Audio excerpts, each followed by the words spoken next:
Hello, my fellow chairs.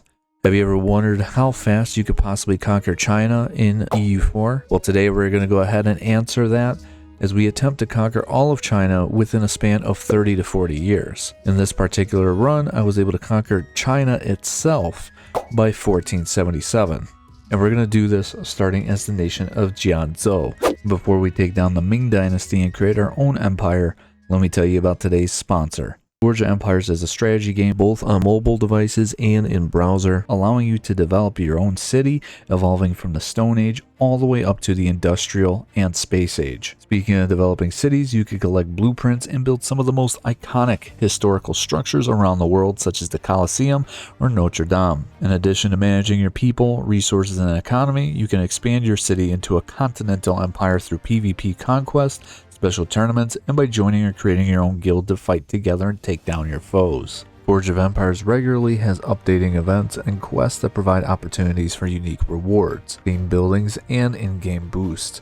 Currently they have a welcoming event. Completing the welcome event gives you 25 forge points, 1,000 coins, and 1,000 supplies. And if you complete the tutorial and reach the Bronze Age during the welcome event, you get an additional 150 raffle tickets, along with 2 golden dice throws. So go on, build your city, and forge your own empire by scanning my QR code on the screen or by clicking my link down below in the description and pinned to the top of the comments. Now, let's get back to the video. Now, some of the other things that we are going to go ahead and choose here is we're going to go with larger tribal hosts, that additional 20% national manpower. This one here, Primacy of the Bannermen, is actually very, very good. We are going to have a little bit less in terms of Manchu banners, but that morale of armies, man. Morale in the early game is king. And then we're also going to do tribal military service, because this one, I'm going to show you guys a little bit of an exploit that you can actually use with this.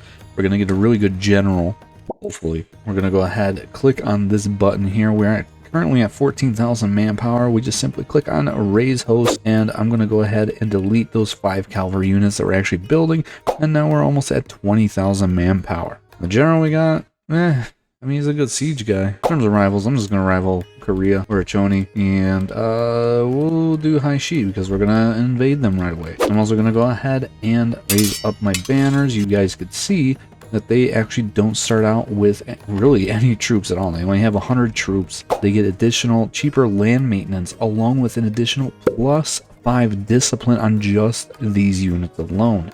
Plus they actually use a little bit less in terms of manpower. However, it does take them a while to reinforce. I'm also going to go ahead hire the free company here in Jianzhou, and yeah, we are going to get ready for our very first war on Hai Shi. I do have my ruler as a general here. He's a guaranteed 2441. In this free company, I'm going to go ahead and put my second guy on, and he's going to go ahead siege down their country while I go and destroy their army. And of course, Ming is going to demand a ton of tribute for you. Yeah, we're just going to, the first couple times I'm going to accept this, just until we beat up on Cochin and Hai Shi. Then we're going to go, well, at least on Hai Shi, then we're going to go ahead and dab on the Ming. If I look at their tributaries, they actually only have us under their, as a tributary, which is Hai Shi, Cochin, and Korea. We're going to use Cochin a little bit later, actually, to destroy the Ming and reset a few truces with them. Signing a white peace with Ceylon over here, we're just going to go ahead and march our army all the way back down here towards Hai Shi, make peace with these guys by full annexing them.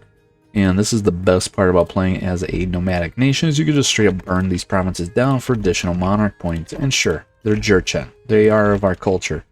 You know what? It's okay. This area really doesn't have a lot of development, so might as well make the most out of these points anyways.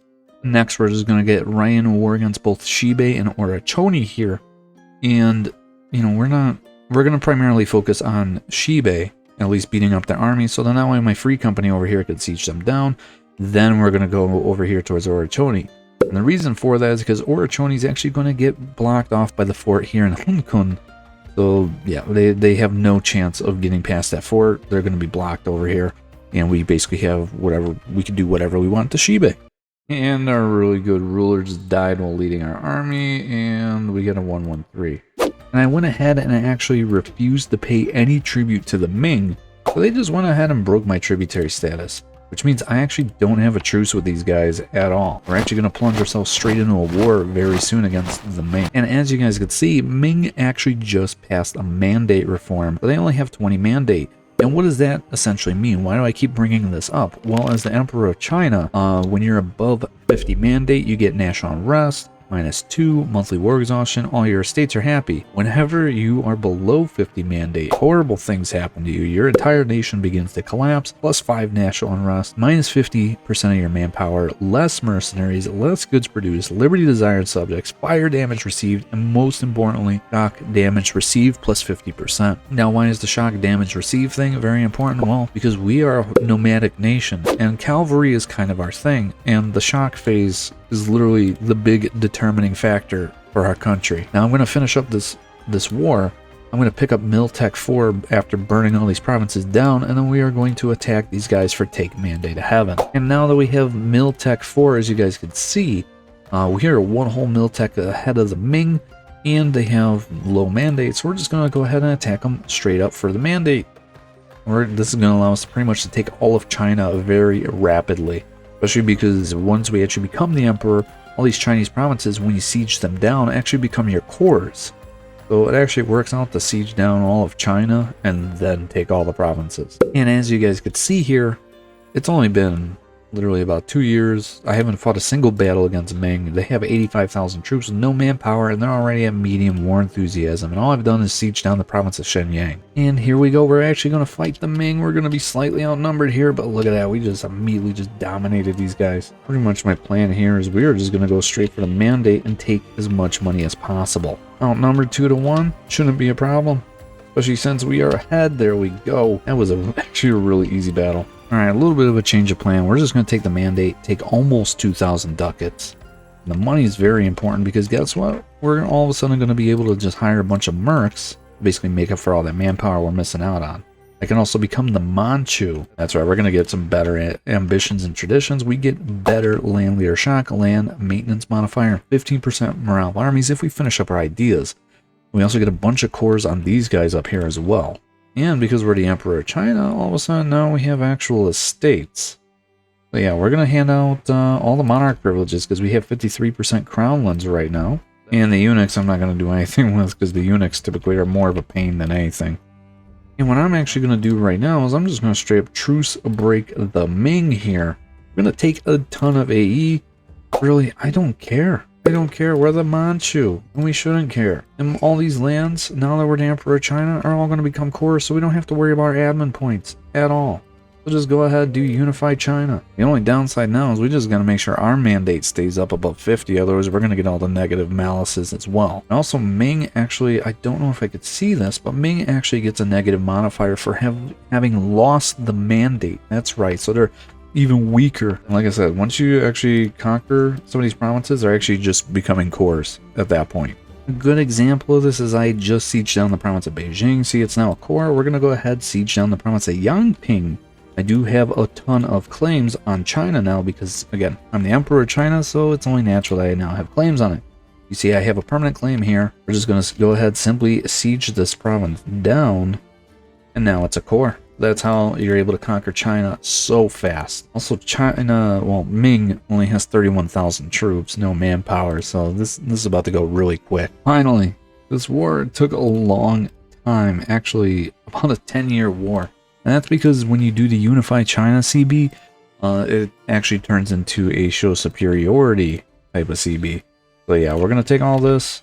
I think I only had the core of this one province, and that's simply because I did not siege it down. Yeah, that's accurate. And now I could go ahead and complete this mission. This mission right here makes the Manchu so overpowered. Pretty much you could get a legendary conqueror near Hachi. They, either fictional or not fictional. I think he was pretty much real.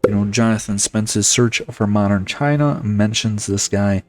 He basically united the Jurchens up here in Manchuria. And yeah, honestly, you could get like a perfect ruler. You could get a perfect general. Or you can have him be an advisor. Yeah, we're not doing that. We're doing this one. He's going to be our ruler, especially because this guy sucked. And then we got a 565. And he's also a legendary conqueror, which means years of separatism and no more. And also shock damage increased a lot.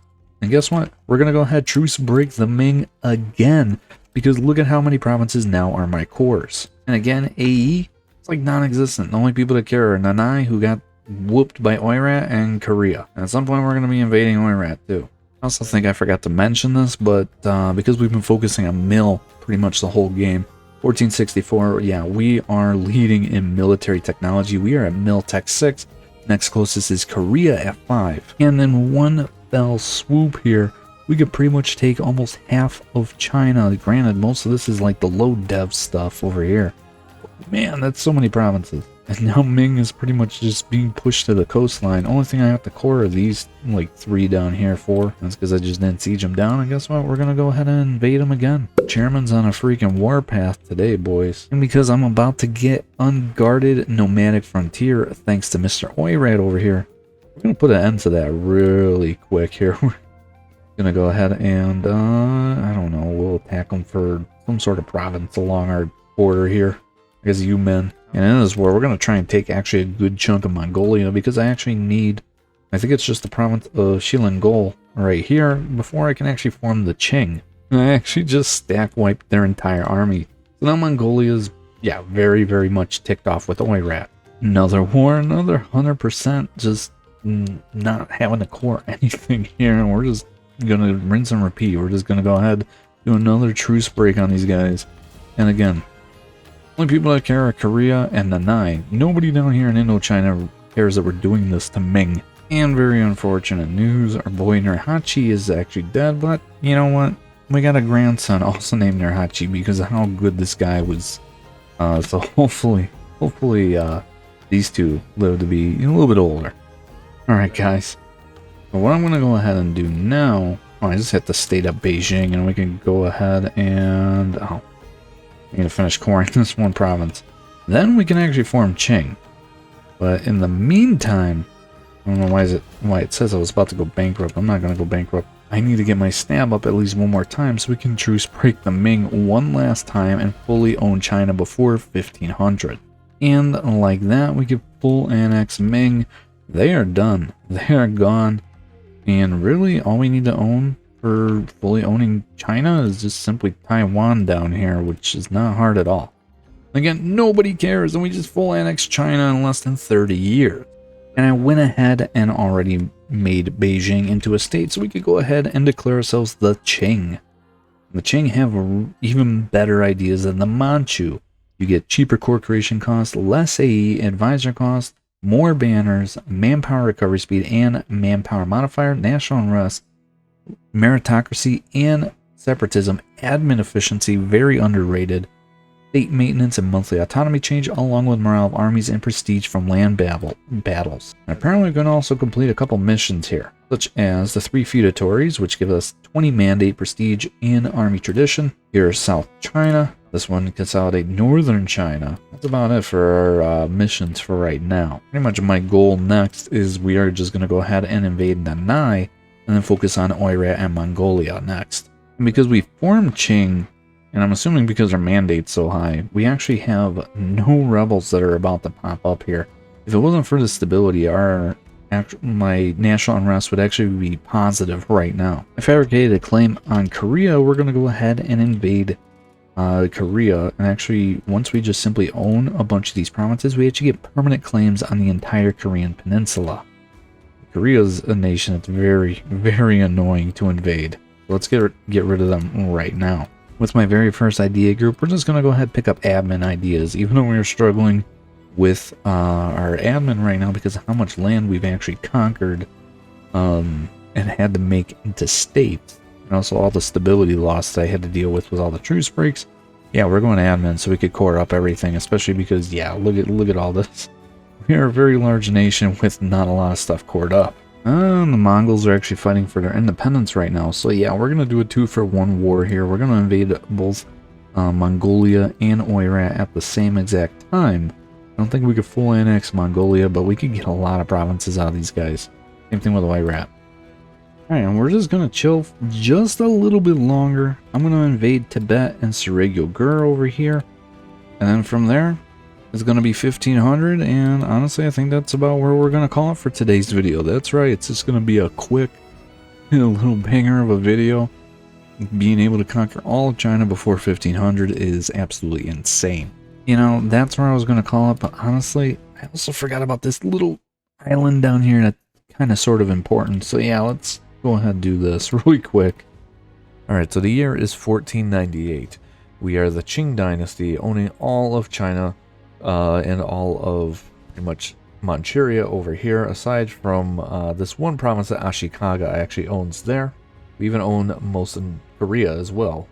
If we look at the Great Powers list, we are number 1 on the Great Powers list, ahead of the Ottoman Empire, nearly double the Ottoman Empire's total development.